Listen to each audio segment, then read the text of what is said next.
Welcome to night bulletin. Bhupalpally నియోజకవర్గం టేకుమట్ల మండలంలో ఇసుక దోపిడీపై మాజీ ఎమ్మెల్యే గండ్ర వెంకటరమణారెడ్డి తీవ్ర స్థాయిలో మండిపడ్డారు. ఇందిరమ్మ ఇండ్ల పేరుతో కాంగ్రెస్ మంత్రులు, ఎమ్మెల్యేలు విచ్చలవిడిగా ఇసుక దోపిడీకి పాల్పడుతున్నారని ఆయన ఆరోపించారు. భూపాలపల్లిలో తాము చేసిన ధర్నాకు ప్రభుత్వ యంత్రాంగం నుంచే స్పందనే రాలేదని విమర్శించారు. రాష్ట్రంలో అసలు ప్రభుత్వం ఉందా అన్న అనుమానం ప్రజల్లో వ్యక్తమవుతుందని ఆయన అన్నారు. తాము ఇసుక దోపిడీకి వ్యతిరేకంగా పోరాడుతుంటే పోలీసులు అడ్డుకుంటున్నారని ఆవేదన వ్యక్తం చేశారు. టేకుమట్ల మండలంలో మా దగ్గర నుంచి వాగులు ప్రవహిస్తాయి, అందులో నుంచి ఇసుక తీసుకెళ్తా ఉన్నారని చెప్పి సాక్షాత్తు నేనే వెళ్ళి రోడ్డు మీద కూర్చొని ధర్నా చేసి అధికారుల దృష్టికి ఇసుక దోపిడిని ఆపాలే, విచ్చలవిడిగా దోపిడీ జరుగుతూ ఉన్నది, అధికార పార్టీ నాయకుల యొక్క డైరెక్షన్ మేరకు జరుగుతుందని చెప్పిన ప్రభుత్వం నుంచి ఎలాంటి చలన లేదు, అధికారుల నుంచి కూడా ఎలాంటి స్పందన లేదు. ఎమ్మెల్యేకు అక్కడ ఉండేటువంటి నాయకుల మధ్య వాళ్ళ యొక్క పంపకాల లావాదేవీలో వచ్చినటువంటి జరిగిన తతంగంలో నిన్న కాంగ్రెస్ పార్టీకి సంబంధించినటువంటి మండలాధ్యక్షుడు నిన్న మరి రోడ్డు మీదకి వచ్చి ధర్నా చేయడం జరిగింది. ఎట్లా ఉన్నదంటే దొంగ అన్నట్టున్నది ఈ రోజు. మరి ఆ సందర్భంలో నిన్న మా పార్టీ నాయకులు మేము కూడా ఈ ఇసుక దోపిడిని ఆపాలే, మేము కూడా ధర్నా చేస్తామని చెప్పి పిలుపునిస్తే పోలీసు అధికారులు ఉదయం 4 గంటల నుంచే మన నాయకులందరినీ కూడా అరెస్టు చేసి టేకుమట్ల, మొగుళ్లపల్లి, చిట్యాల మరి పోలీస్ స్టేషన్లకు తరలించడం జరిగింది. మరి ఇప్పటికైనా ఈ రాష్ట్రంలో ప్రభుత్వం ఉన్నదా లేదు, మేము దోసుకొని తినడానికే ఉన్నాం, ఇసుక దోపిడీ చేస్తాం, మరి అదేవిధంగా సహజమైనటువంటి పద్ధతులు కొనసాగుతుందా, అసలు ఈ రాష్ట్రంలో ప్రభుత్వం ఉందా, ప్రభుత్వం పర్యవేక్షణ ఉందా, చెప్పాల్సిన బాధ్యత ఉందా లేదా అని చెప్పి ఈరోజు చూస్తా ఉన్నాం. మరి ఈ రోజు మీరు అందరు కూడా నాకు ఉదయం 4 గంటలకు వెళ్ళే ఫోన్స్ అన్ని కూడా వచ్చినాయి. మరి ఎందుకు మరి పోలీసులు ఇసుక దోపిడీ చేసే వాళ్ళను పక్కకు పెట్టి మా వాళ్ళని ఎందుకు మరి ఇంత నిర్బంధం తీసుకొస్తున్నారు చెప్పాల్సిన అవసరం. మీరు చూస్తా ఉన్నారు విజువల్స్ లో ఏ రకంగా మా వాళ్ళను ఉదయం నుంచి ఇళ్లకు పోయి తీసుకొచ్చి మొత్తం కూడా పోలీసుల వాళ్ళ యొక్క పర్యవేక్షణలో ఏ రకంగా కార్యక్రమాలు జరుగుతున్నాయో ఇవన్నీ కూడా మీకు చూపెట్టాలని ఉద్దేశంతో ఇసుక దోపిడీ జరుగుతూ ఉన్నది. ఈ రోజు ఇందిరమ్మ ఇళ్ల కేటాయింపులలో అవినీతి, ఇందిరమ్మ ఇళ్ల కేటాయింపులో మరి పేదరికంలో ఉండే వాళ్ళు మా పార్టీ కార్యకర్తలు అయితే కూడా వాళ్ళ యొక్క ఇండ్ల నుంచి పేరు తొలగించడం, ఇందిరమ్మ పేరు మీద ఇసుక దోపిడీ మీద డబ్బులు దండుకునేటువంటి కార్యక్రమం, ఇందిరమ్మ ఇళ్లు కేటాయిస్తే కాంగ్రెస్ పార్టీ నాయకులు వారి దగ్గర ఎవరైతే లబ్ధిదారులరో వారి ద్వారా డబ్బులు తీసుకొని ఇవన్నీ జరుగుతూ ఉన్నాయి. మాచర్ల ప్రజలకు స్వాతంత్ర్యం వచ్చినట్లు ముఖ్యమంత్రి చంద్రబాబు నాయుడు ప్రకటించారు. ఇక్కడి ప్రజలంతా సంతోషంగా ఉన్నారని, ఈ స్వేచ్ఛ 84 నుంచి చూస్తున్నాను. ఆ రోజు ఎక్కడో రాజీవ్ గాంధీని హత్య చేస్తే మాచర్లలో ఉండే రౌడీలు, ముఠా నాయకులు ఇక్కడ ప్రజల ఆస్తుల్ని విధ్వంసం చేశారు. అవునా కాదా అని మిమ్మల్ని అడుగుతున్నా. ఈ మాచర్లలో ఇటీవల కాలంలో ప్రజాస్వామ్యం లేదు, ఎన్నికలు లేవు. వీళ్ళు ఎట్ట తయారంటే చరిత్రలో కొంతమంది డిక్టేటర్లు ఉంటారు, వారికి ఏ గతి అయిందో ఇక్కడ కూడా మీ ప్రవర్తన మార్చుకోకపోతే మిమ్మల్ని ప్రజాస్వామ్యం క్షమించదని మరొక్కసారి హెచ్చరిస్తున్నా. ఇన్ని సంవత్సరాల అనుభవం ఉండే నేను ఆత్మకూరులో బాధితులు తీసుకురావాలంటే ఇక్కడికి తీసుకురాలేక గుంటూరులో క్యాంపు పెట్టి నేను రావాలంటే మా ఇంటికి ఆ రోజు తాళ్లు కట్టి రానియకుండా చేశారు. ఆ రోజే చెప్పా, నా ఇంటికి తాళ్లు కట్టారు కానీ మీ మెడకు ఉరి తాళ్లు వేసుకున్నారు, జాగ్రత్తగా ఉండమని అప్పుడే చెప్పాను. అదే జరిగింది. హైదరాబాద్ సెంట్రల్ యూనివర్సిటీకి చెందిన 400 ఎకరాల భూమిని తెలంగాణ ప్రభుత్వం వేలం వేయాలని యత్నించిందని బీఆర్ఎస్ నాయకుడు కేటీఆర్ అన్నారు. అయితే ఈ యూనివర్సిటీ విద్యార్థులు నిరసనలు చేపట్టి సోషల్ మీడియాలో తీవ్రంగా పోరాడడంతో ఆ భూములు కాపాడబడ్డాయని పేర్కొన్నారు. విద్యార్థుల త్యాగం వల్లే విద్యాసంస్థ ఆస్తులు రక్షించబడ్డాయని ఆయన స్పష్టం చేశారు.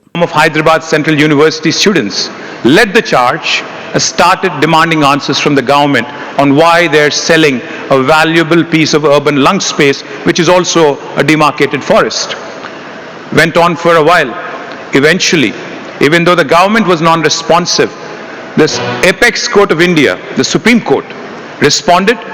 Supreme Court came to the rescue and eventually because of Gen Z's media activism, social media activism, 400 acres of land in Hyderabad was saved purely because of that activism. Amaravati property festival కేవలం ప్రదర్శన మాత్రమే కాదు, రేపటి రాజధాని నగర భవిష్యత్ ఎలా ఉండబోతుందో చూపించే వేదిక అని మున్సిపల్ మంత్రి నారాయణ అన్నారు. విజయవాడలోని ఏ కన్వెన్షన్ సెంటర్లో జరుగుతున్న అమరావతి ప్రాపర్టీ ఫెస్టివల్ 2025 కార్యక్రమంలో ముఖ్య అతిథిగా పాల్గొన్న ఆయన మాట్లాడుతూ రియల్ ఎస్టేట్ రంగం అభివృద్ది చెందితే అన్ని రంగాలు లాభపడతాయని తెలిపారు. కూటమి ప్రభుత్వం స్థిరాస్తి రంగానికి ప్రాధాన్యం ఇస్తోందని, అనుమతుల ప్రక్రియను సులభతరం చేసి పెట్టుబడిదారులకు అనుకూలమైన విధానాలు తీసుకొచ్చామని వివరించారు. గత ప్రభుత్వం అమరావతి రైతులను, రియల్ ఎస్టేట్ వ్యాపారులను ఎన్నో ఇబ్బందులు పెట్టిందని విమర్శించారు.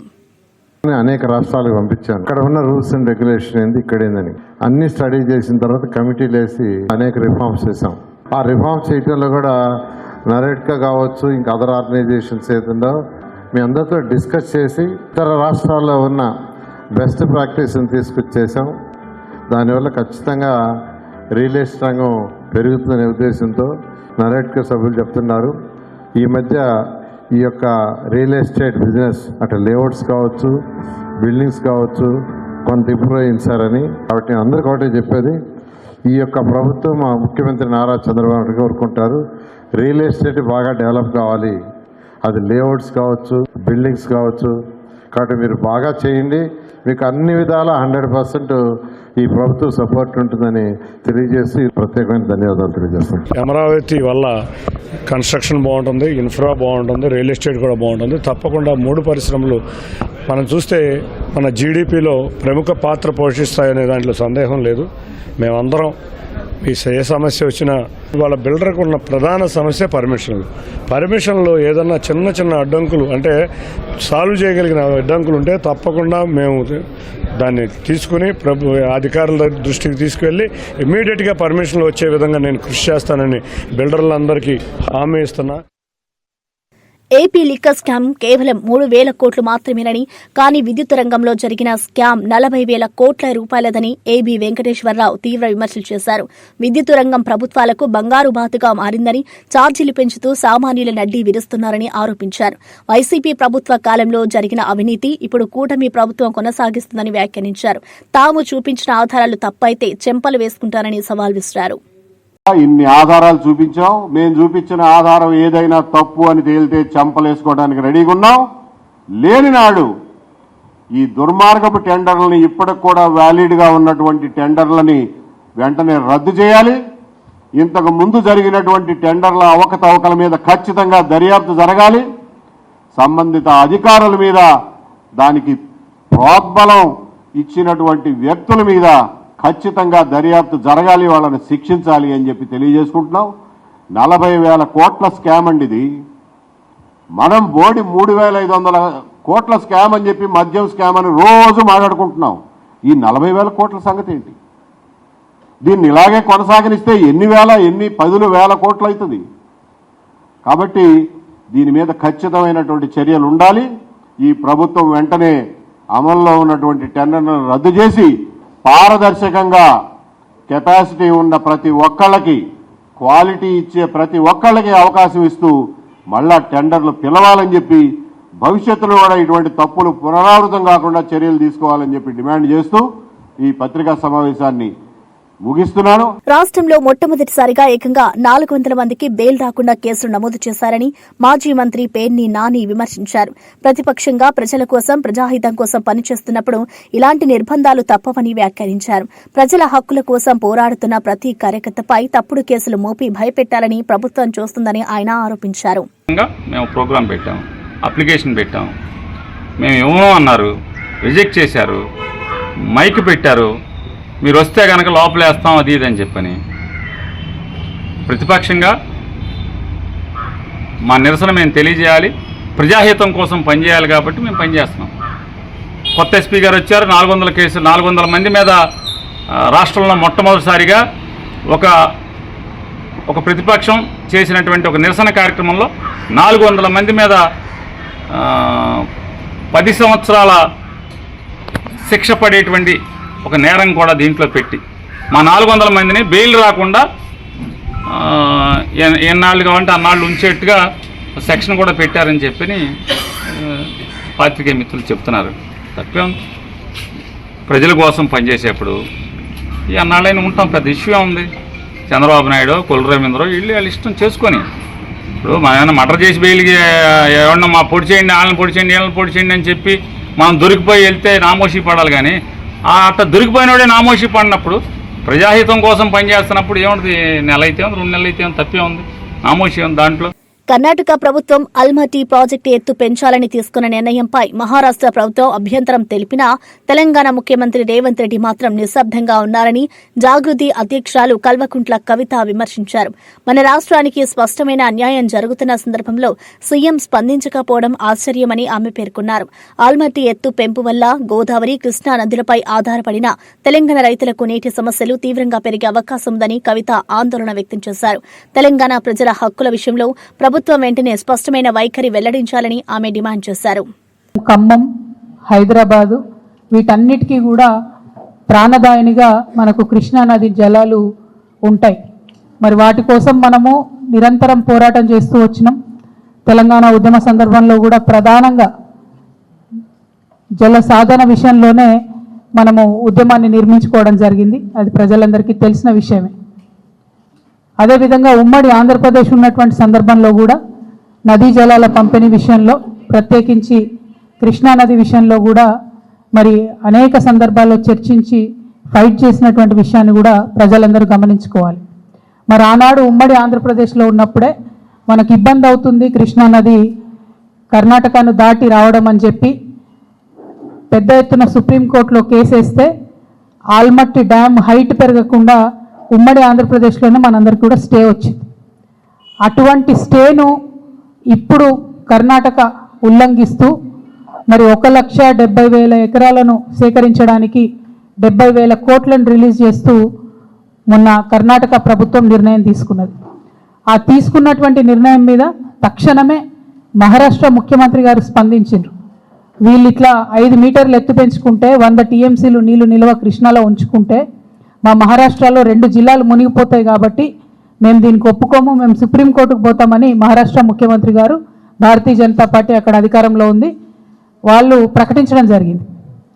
మరిగా మన తెలంగాణ అత్యంత దారుణంగా మనం దుఃఖపడతాం. ఒకవేళ ఆల్మట్టి కనుక 5 మీటర్లు హైట్ పెంచుకొని 100 టీఎంసీలు కనుక వాళ్ళు నిల్వ ఉంచుకుంటే నిజంగా కూడా మన తెలంగాణ ప్రాంతంలో ఉన్న కృష్ణానదిలో క్రికెట్ ఆడుకున్నాడు తప్ప ఇంకో దానికి పనికిరాని పరిస్థితి వస్తుంది. ఇప్పటికే నారాయణపూర్ దాటి ఆల్మట్టి దాటి మన తెలంగాణకి కృష్ణానది రావడానికి ఆగస్టు దాటిపోతుంది. అయితే బీభత్సంగా వర్షాలు పడితే తప్పితే వరద రానటువంటి పరిస్థితి మనకి ఇప్పటికే ఉన్నది. అటువంటిది ఇంకొక 5 మీటర్లు పెంచితే 100 టీఎంసీలు నిల్వ ఉంచితే కృష్ణానది అనేటటువంటిది కనుమరుగయ్యే పరిస్థితి కనబడుతుంది. మరి ఈ విషయం గౌరవ పెద్దలు రాష్ట్ర ముఖ్యమంత్రి గారు, కాంగ్రెస్ పార్టీలో ఉన్నటువంటి పెద్దలు, ఇరిగేషన్ మంత్రి ఉత్తమ్ కుమార్ రెడ్డి గారు వీరికి అర్థం అవుతుందా, అర్థం అవుతలేదా అనేటటువంటి మీమాంసలో, బాధలో తెలంగాణ బిడ్డలందరూ కూడా ఉన్నారు. ఇవాళ మహబూబ్ నగర్లో అనేక మార్లు కరువు జిల్లా కాబట్టి నీళ్ల కోసం కొట్లాడినటువంటి ఎంతోమంది కార్యకర్తలు మొన్నటి నుంచి ఫోన్లు చేస్తూ ఉన్నారు. ఎందుకోసం ప్రభుత్వం దీని మీద మాట్లాడతలేదు, మరి దీన్ని ఎట్లా ఆపడం, అక్కడ నీళ్లు తీసుకుంటే అక్కడ వాళ్ళు 5 మీటర్లు పెంచుకుంటే మన పరిస్థితి ఏంటి? పంచాయతీరాజ్ శాఖ మంత్రి సీతక్క మాట్లాడుతూ కమిషన్లు వచ్చే పథకాలకే గతంలో బీఆర్ఎస్ ప్రభుత్వం ఆమోదం తెలిపిందని ఆరోపించారు. బతుకమ్మ చీరల పంపిణీలో కూడా కమిషన్లు తీసుకున్నారని విమర్శించారు. మహిళలు ఆర్థికంగా బలపడేలా కాంగ్రెస్ ప్రభుత్వం ప్రత్యేక పథకాలు తీసుకొచ్చిందని మంత్రి వివరించారు. మహిళలకు కుట్టు మిషన్లు, ఫుడ్ ప్రాసెసింగ్ యూనిట్లు ఏర్పాటు చేశామని తెలిపారు. గ్రామీణ ప్రాంతాల్లో ధాన్యం కొనుగోలు కేంద్రాల నిర్వహణను మహిళా సంఘాలకు అప్పగించామని వెల్లడించారు. ఇవాళ బీఆర్ఎస్ నాయకులు పాపం ఉచిత బస్సు పెడితే వాళ్ళకి నచ్చుతలేదు. పేదోని ఇంట్లో కరెంటు ఉచితంగా ఇస్తున్నాం 200 యూనిట్లు, అది కూడా వాళ్ళ ఇళ్లలో చీకటైనట్టుగా ఫీల్ అవుతా ఉన్నారు. మహిళల కన్నీళ్లు దూరడం కోసం దేశంలో ఎక్కడ కూడా 500కు గ్యాస్ సిలిండర్ వస్తలేదు. ఈ రోజు 500కే గ్యాస్ సిలిండర్ ఇచ్చినటువంటి ఘనత మన ఇందిరమ్మ ప్రభుత్వంది. బీఆర్ఎస్ వాళ్ళ పదవులు పోయినాయి. వాళ్ళు ఎంత దుర్మార్గం చేసిరంటే వైఎస్ఆర్ గారి గవర్నమెంట్లో మా మహిళలందరూ రూపాయి కూడబెట్టి మరి జమ చేసుకున్నటువంటి అభయహస్తం డబ్బులు 1800 కోట్ల రూపాయలను కూడా బీఆర్ఎస్ నాయకులు కేసీఆర్ గారి పాలనలో తినేసిరు, మింగేసిరు, మహిళలకు ఇవ్వలే. ప్రజల్లో భ్రమలు కల్పించేందుకే బీఆర్ఎస్ నాయకులు ఆరోపణలు చేస్తున్నారని భువనగిరి పార్లమెంట్ సభ్యులు చామల కిరణ్ కుమార్ రెడ్డి అన్నారు. తెరమరుగైన ఆల్మట్టి ప్రాజెక్టు ప్రస్తావనను ఇప్పుడు ఎందుకు తీసుకొచ్చారు అని ప్రశ్నించారు. రాష్ట్ర ప్రజలకు ఏమాత్రం మేలు చేయని వాదనలతో బీఆర్ఎస్ నేతలు రాజకీయ ప్రయోజనాల కోసం ప్రయత్నిస్తున్నారని వ్యాఖ్యానించారు. అనేది కొత్త సబ్జెక్ట్ కాదు. ఇప్పుడు వాళ్ళు ఏదో 70,000 ఎకరాలు సేకరిస్తున్నారు, కోట్ల రూపాయలు ఖర్చు పెడుతున్నారు. ఈ ఖర్చు పెట్టి ఇవన్నీ చేసి వాళ్ళ డిపిఆర్ పెట్టిన ఖర్చును మొత్తం చూపించి కోర్టులో సబ్మిట్ చేస్తే కోర్టు వాళ్ళ సైడ్ సానుకూలమైంది. అవునబ్బా అంత ఖర్చు పెట్టారు కదా, వదిలేయండి, జర్రనేగా పెంచుకోనియండి అని చెప్తుంది, కాబట్టి మీరు అలర్ట్గా ఉండండి అని చెప్పే ప్రయత్నం ఆయన చేసిండు. నిన్న ఎట్టి పరిస్థితుల మొన్న చెప్పిన బనకచెర్ల విషయంలోనైనా ఇప్పుడు ఆల్మట్టి విషయంలోనైనా తెలంగాణలో ఉన్నటువంటి కాంగ్రెస్ పార్టీ ప్రభుత్వం ఎట్టి పరిస్థితుల్లో కూడా కాంప్రమైజ్ కాదు. ఫస్ట్ ఎందుకంటే ఈ కర్ణాటక ప్రభుత్వం మేము ల్యాండ్ ఎక్వైషన్ చేస్తున్నాము, మేము పెంచుకుంటున్నాము, మా సామర్థ్యాన్ని పెంచుకుంటాము, మా దగ్గర ఇంత ఆయకట్టు ఉంది, పెద్ద పెద్ద ఆయకట్టుకు నీళ్లు అందియాలి, మాది డ్రాట్ ఏరియా, మా ఉత్తర కర్ణాటక ప్రాంతానికి అన్యాయం జరుగుతుంది, మేము ఇక్కడ ఆల్మట్టిని పెంచుకుంటామన్న విషయం కొత్త ఏం కాదు. ఆ విషయానికి వస్తే ఇవి కూడా చెప్తాయి. ఇప్పుడు వాళ్ళ హయాంలో 2022 అఫిడవిట్ ఫైల్ చేసిర్రు, ఫోటోగ్రాఫ్స్ తోటి, డాక్యుమెంట్స్ తోటి, కంప్లీషన్ ఆఫ్ వర్క్ స్టేజ్ తోటి. వాళ్ళ హయాంలో దగ్గర అంటే నవంబర్ 2022 కల్లా మేము 4,555 కోట్లు దీని మీద ఖర్చు పెట్టినాం ల్యాండ్ ఎక్వేషన్ మీద. ఎప్పుడు వాళ్ళ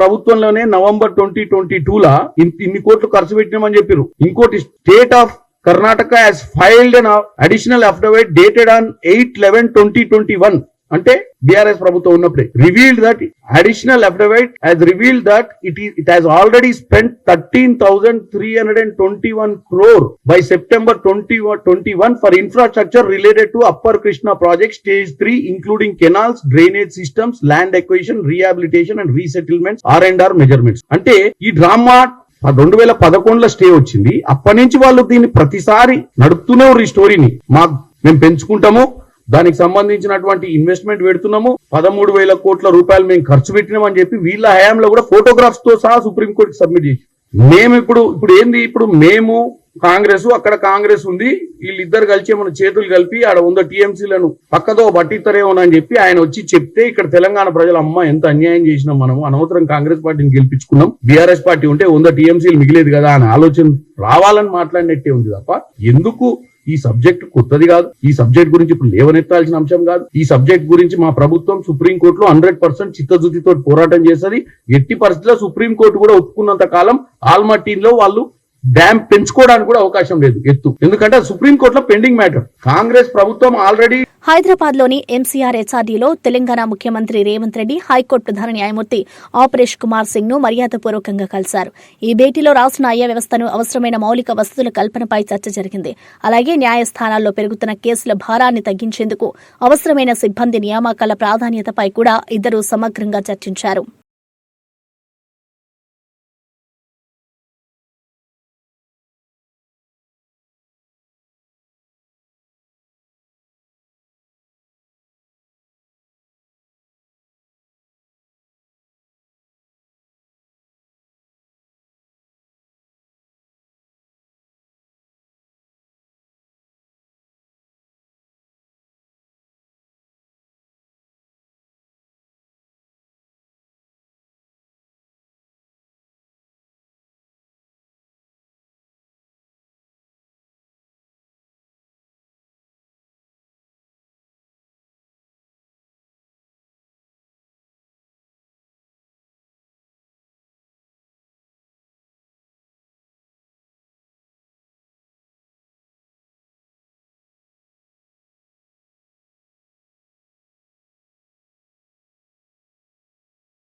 బీఆర్ఎస్ మాజీ ఎమ్మెల్యే గాదరి కిషోర్ సీఎం రమేష్ పై మండిపడ్డారు. సీఎం రమేష్ ఒక రాజకీయ వ్యభిచారి అని ఆయన తీవ్ర వ్యాఖ్యలు చేశారు. మా నాయకుడిపై అనుచిత వ్యాఖ్యలు చేసిన రమేష్ పై స్పందించేందుకే ప్రెస్ మీట్ పెట్టి ఆయన చిట్టా విప్పారని గాదరి కిషోర్ స్పష్టం చేశారు. అదే కారణంగా తనపై తప్పుడు కేసులు పెట్టారని ఆయన ఆరోపించారు. ప్రజల పక్షాన నిలబడి మాట్లాడినందుకు ఇలా రాజకీయ ప్రతీకార చర్యలు ఎదుర్కొంటున్నారని గాదరి కిషోర్ ఆవేదన వ్యక్తం చేశారు. ఎట్లా మాట్లాడుతావు నువ్వు, ఇది సరైన పద్ధతి కాదు అని చెప్పేసి ఆయన వ్యాఖ్యలను ఖండిస్తూ నేను చేసినటువంటి ప్రెస్ మీట్ లో విమర్శలను సాకుగా చూపిస్తూ జూబ్లీహిల్స్ పిఎస్ లో కేసు పెట్టడం సీఎం రమేష్ గారు. ఆ క్రమంలో జూబ్లీ స్పేస్ లో ఎఫ్ఐఆర్ నమోదు చేసి 35B BNS కింద నాకు ఈరోజు నోటీసులు ఇచ్చి విచారణకు హాజరు కావాల్సిందిగా వారు రమ్మన్నారు. సరే, భారతీయ చట్టాల మీద గౌరవంతో 10 సంవత్సరాలు తుంగతుర్తి నియోజకవర్గ ప్రజల ఆశీర్వాదంతో శాసనసభ్యులుగా చట్టసభలో పనిచేసినటువంటి వ్యక్తిగా చట్టాలను గౌరవించాల్సినటువంటి బాధ్యత ఒక భారతీయ పౌరునిగా నా మీద ఉంది కాబట్టి 100% వారికి సహకరించడానికి సిద్ధంగా ఉండి ఈరోజు జూబ్లీ స్పేస్ పోవడం కోసం బయలుదేరుతా ఉన్నాం. అక్కడ విచారణ జరిగిన తర్వాత మళ్ళీ ఈ అంశానికి సంబంధించి ఏం జరగబోతా ఉంది, ఏం చేయబోతా ఉంది అనేటువంటి విషయంలో మేము మాట్లాడడం జరుగుతుంది. మీరు ఎన్ని రకాల కేసులు పెట్టుకున్నా, బీజేపీ కాంగ్రెస్ కుమ్మక్కైనా, నువ్వు ఎంపీ అయినా, నువ్వు ముఖ్యమంత్రి అయినా, ఇంకెవరైనా సరే ప్రజలకు అనుకూలంగా లేకుండా వ్యతిరేక కార్యకలాపాలు చేసినప్పుడు కావాలని చెప్పేసి కక్ష సాధింపు చర్యల ధోరణిలో భాగంగా బీఆర్ఎస్ పార్టీకి సంబంధించినటువంటి అధినాయకుల మీద అనుచిత వ్యాఖ్యలు చేసినప్పుడు 100% తెలంగాణ బిడ్డగా, నికార్సైన తెలంగాణ ఉద్యమకారునిగా, కేసీఆర్ కేటీఆర్ అభిమానిగా స్పందిస్తూనే ఉంటాం. నీ చేతనైన కేసు పెట్టుకో, నీ ఇష్టం వచ్చాడు వ్యవహరించుకో, భయపడేది లేదు. తాటాకు చెక్కుపులకు ఎవరు భయపడరు. తెలంగాణ ఉద్యమంలో 172 కేసులు పెట్టుకొని 6 నెలలు జైలు పోయి కొట్లాడినటువంటి బిడ్డలం కాబట్టి దేనికైనా తెగించి సిద్ధంగా ఉన్నామనేటువంటి విషయాన్ని మరొకసారి గుర్తు చేస్తున్నాం. ఇప్పటికే పల్నాడు జిల్లా చిలకలూరిపేటలో టీడీపీకి పెద్ద దెబ్బ తగిలింది. నాదెండ్ల మండల అధ్యక్షుడు బండారుపల్లి సత్యనారాయణ తన పార్టీ పదవులకు రాజీనామా చేశారు. వైసీపీకి చెందిన మర్రి రాజశేఖర్ ను తెలుగుదేశం పార్టీలో చేర్చుకోవడంపై తీవ్ర వ్యతిరేకత వ్యక్తం చేసిన ఆయన ప్రజల్లో అనుమానాలు ఉన్న వ్యక్తిని పార్టీలోకి తీసుకోవడాన్ని తాను సమర్థించలేదని స్పష్టం చేశారు. ఈ పరిణామాలను నిరసిస్తూ తన రాజీనామాను ఆమోదించాలని జిల్లా అధ్యక్షుడిని కోరినట్లు వెల్లడించారు. అసెంబ్లీ ఎన్నికల్లో 30,000 పైకి చిలుకు పుల్లారావు గారికి మెజారిటీ ఇచ్చినటువంటి నియోజకవర్గం. ఇటువంటి ప్రశాంతమైనటువంటి నియోజకవర్గంలో ఒక అలజడిని సృష్టించింది తెలుగుదేశం పార్టీ. ఈ నియోజకవర్గంలో 30 సంవత్సరాలుగా ఏకదాటిగా కార్యకర్తలకు అండా దండగా ఉండి అన్నీ తానై పార్టీ నడిపించినటువంటి ప్రత్తిపాటి పుల్లారావు గారు 8 సంవత్సరాలు ఉమ్మడి జిల్లా అధ్యక్షుడిగా, 5 సంవత్సరాలు రాష్ట్ర మంత్రిగా, రాష్ట్ర ఉపాధ్యక్షుడిగా, 4 సార్లు ఎమ్మెల్యేగా గెలిచినటువంటి వ్యక్తి నియోజకవర్గంలో ఆయనకి తెలియకుండా, ఆయన్ని సంప్రదించకుండా తెలుగుదేశం పార్టీ కార్యకర్తల్ని, నాయకుల్ని జెండా వేసుకున్నటువంటి వ్యక్తుల్ని చీల్చి చెండాడి వేటాడి వెంటాడినటువంటి ఒక ఉగ్రవాది వైసీపీ పార్టీకి చెందిన వ్యక్తిని పార్టీలో చేర్చుకోవటం చాలా అవమానంగా కార్యకర్తలుగా మేము భావిస్తా ఉన్నాం. దీన్ని సహించలేక మా ఆవేదనని రాష్ట్ర అధ్యక్షుడు పల్లా శ్రీనివాస్ గారికి ఫోన్ ద్వారాను మెసేజ్ల ద్వారాను తెలియజేశాం. రాజీనామా చేశాడు. కనీసం అప్పటి నుంచి ఇప్పటి వరకు వైసీపీ పార్టీని కానీ జగన్మోహన్ రెడ్డిని కానీ విమర్శించిన దాఖలాలు లేవు. నెల క్రితం కూడా అయోధ్య రామిరెడ్డి ద్వారా జగన్మోహన్ రెడ్డి గారు కబురు పంపించాడు, విడదల రజనీని ఇన్ఛార్జిగా తొలగిస్తే నేను ఇన్ఛార్జిగా ఉంటానని. ఇన్ఛార్జిగా ఉంటే ఏం చేయాలని? మా అందరిని మళ్ళా తప్పుడు కేసులు పెట్టించి గ్రామాలు నాశనం చేయాలనే కదా. అక్కడ జగన్మోహన్ రెడ్డి నీకు అవకాశం ఇవ్వలేదు కాబట్టే కదా మళ్ళీ ఈరోజు చంద్రబాబు గారి దగ్గరికి వెళ్ళింది. ప్రభుత్వ పార్టీ మా అభిప్రాయాలు తీసుకోవాలి. రాజశేఖర్ను నువ్వు పార్టీలో చేర్చుకునేటప్పుడు అధిష్టానం ఇక్కడున్న పుల్లారావు గారిని కానీ, ఇక్కడ అతని వల్ల డిఫర్ అయినటువంటి నాయకుల్ని, కార్యకర్తలను కానీ కనీసం అభిప్రాయ సేకరణ చేసి కదా అన్నిటికీ పార్టీ ఐవీఆర్ఎస్ పెడుతుంది కదా. మరెందుకు ఇతను చేర్చుకునే విషయం? టీపీసీసీ చీఫ్ మహేష్ కుమార్ గౌడ్ మాట్లాడుతూ ఎన్ని రాజకీయ పార్టీలు వచ్చినా స్వాగతిస్తామని, కానీ ఏ పార్టీ వచ్చినా క్వాలిటీ లీడర్షిప్ రావాలని అన్నారు. కాంగ్రెస్ పార్టీకి ఉన్న చిత్తశుద్ది ఈ దేశంలో మరే పార్టీకి లేదని ఆయన స్పష్టం చేశారు. 42% రిజర్వేషన్లకు చట్టబద్దత కల్పించేందుకు కాంగ్రెస్ ఎప్పటికప్పుడు ప్రయత్నాలు చేస్తుందని గుర్తు చేశారు. కొంత ఆలస్యమైన స్థానిక సంస్థల ఎన్నికలను 42% రిజర్వేషన్లకు అనుగుణంగా నిర్వహిస్తామని తెలిపారు. కోరుకునేదల్లా ఏ రాజకీయ పార్టీ వచ్చినా క్వాలిటీ లీడర్షిప్ రావాలి. నిజాయితీ పరమైనటువంటి కమిట్మెంట్ ఉన్నటువంటి నాయకత్వం రావాలి. అప్పుడే ప్రజలు ఆదరిస్తారు. రాజకీయ పార్టీలు ఎన్ని వచ్చినా స్వాగతిస్తాం. ఇది ప్రజాస్వామ్యం, వాళ్ళకి స్వేచ్ఛ ఉంది, హక్కు ఉంది పెట్టుకునేది. కానీ ప్రజల కోసం పనిచేసే ఏ పార్టీ వచ్చినా మేము స్వాగతిస్తాం. కాంగ్రెస్ పార్టీకి ఉన్న చిత్తశుద్ధి ఈ దేశంలో ఎవరికీ లేదు. స్థానిక సంస్థల ఎన్నికలకి పోవాలని, 42% రిజర్వేషన్ చట్టబద్ధత ఇచ్చి పోవాలని మేము చేయని ప్రయత్నం అంటూ లేదు. బీజేపీ మోకాలు అడ్డేయడము, దానికి అధిగమించేందుకు ఆర్డినెన్స్ ఇవ్వడము, అది కూడా గవర్నర్తో పెండింగ్ ఉండడం, మళ్ళీ కేసీఆర్ ఏదైతే 50% సీలింగ్ పెడుతూ చట్టం చేశాడో దాన్ని అధిగమిస్తూ అసెంబ్లీలో మరొక చట్టం చేశాం. అంటే ఇప్పటికి 3 చట్టాలు చేశాం. చేయడమే కాకుండా ఎన్నికలకు పోవాలని కోర్టు ఇచ్చినప్పటికీ కూడా ఇంకా ఏదైనా ఆప్షన్ ఉంటే అవైల్ చేసుకుందాము, బీసీలకు ఇవ్వాల్సిన చట్టబద్ధత 42% ఇచ్చిన తర్వాత ఎన్నికలకు పోదామనేటువంటి ఒక దృఢ సంకల్పం ముఖ్యమంత్రి గారికి ఉంది, మాకుంది. ఎన్నికలు కొంత దూరమైన కోర్టుని ఆశ్రయించి కోర్టుతో విన్నవించి ఈ 42% రిజర్వేషన్ అయితే కేంద్రంలో పెండింగ్లో ఉందో ఇప్పుడు చెన్నై కోర్టు ఇచ్చింది, సుప్రీంకోర్టు నిర్ణయం ఇవ్వబోతా ఉంది. ఆ నిర్ణయం వచ్చిన తర్వాత దానికి అనుగుణంగా 42% రిజర్వేషన్ చట్టబద్ధించుకొని ఎన్నికలకు పోతాం. కిషన్ రెడ్డి, బండి సంజయ్ కేంద్రంలో ప్రయత్నం వహిస్తూ మొగాలడ్డేసి ఇలా బీసీలకి నోటికాడికి వచ్చిన ముద్దని తన్నేస్తూ ఉన్నారు. తిరుమల పరకామణి చోరీకి సంబంధించిన సాక్ష్యాలను బయటపెట్టిన టీటీడీ సభ్యుడు భానుప్రకాష్ రెడ్డి సంచలన వ్యాఖ్యలు చేశారు. 112 కోట్ల చోరీ జరిగినా కేవలం 9 నోట్లు మాత్రమే సీజ్ చేసినట్లు చూపించారని ఆయన ఆరోపించారు. ఆ సమయంలో అధికారంలో ఉన్న కొందరు వైసీపీ నాయకులకు కూడా ఈ చోరీలో వాటాలు వెళ్లాయని భానుప్రకాష్ రెడ్డి తీవ్ర విమర్శలు చేశారు. ఈ కేసు పునః విచారణ జరపాలని డీజీపీకి మెమోరాండం ఇచ్చినట్లు వెల్లడించారు. తిరుమల పరకామణి భద్రతలో జరిగిన ఈ భారీ లోపంపై భక్తులు ఆగ్రహం వ్యక్తం చేస్తున్నారు. జాగ్రత్త, స్లోగా చెయ్యి చూడండి.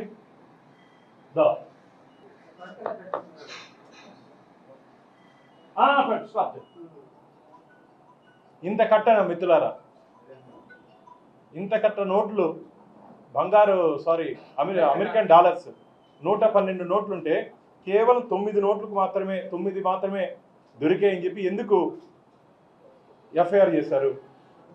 ఎవరిని తప్పించడానికి, ఎవరిని మెప్పించడానికి? అసలు లోక్ అదాలత్లో కాంప్రమైజ్ అయ్యే కేసే కాదు ఇది. లోక్ అదాలత్లో కాంప్రమైజ్ అయ్యే కేసే కాదు ఇది. వెంకటేశ్వర స్వామి ఖజానాన్ని కొల్లగొట్టినటువంటి దొంగని ఏ విధంగా మీరు కాపాడారు? ఇందులో ఆ రోజు అధికారంలో ఉన్నటువంటి వైసీపీ నాయకులకి కొందరికి దీంట్లో వాటాలు వెళ్ళాయని చెప్పి మాకు ఫిర్యాదులు ఉన్నాయి. ఆ రోజు ఇక్కడ పనిచేసే అధికారులు, ఉన్నతాధికారులు కూడా దీంట్లో వాటాలు వెళ్ళాయని చెప్పి మాకు ఫిర్యాదులు ఉన్నాయి.